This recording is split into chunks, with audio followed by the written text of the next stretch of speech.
now solve a Rubik's Cube. A 3x3. Not like a barrel. Yeah.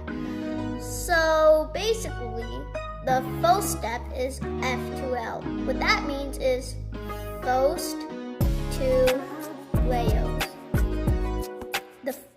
The first part of that is to create the cross.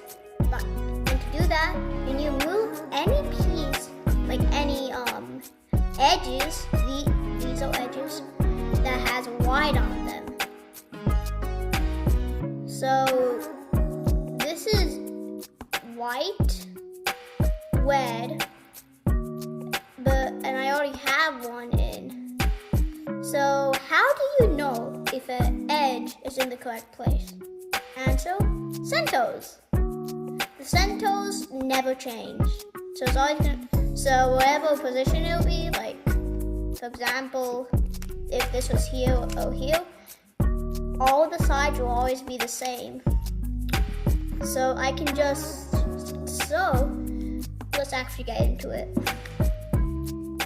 Sometimes it'll be simple, you just have to do an up move and then move it. So sometimes there's something called a pickup. So like by doing that move, you have another one which you can do. And you can just do something like this. No. Something like this to get it in the correct spot. Make sure it's aligned with the centers. Anyways, there's another case you might get. For example, this case.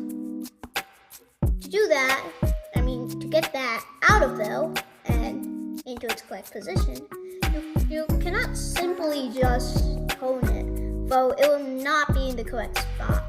It will be in the correct spot, but it'll be flipped. So, what you have to do is to do this. Up, so like push it to the left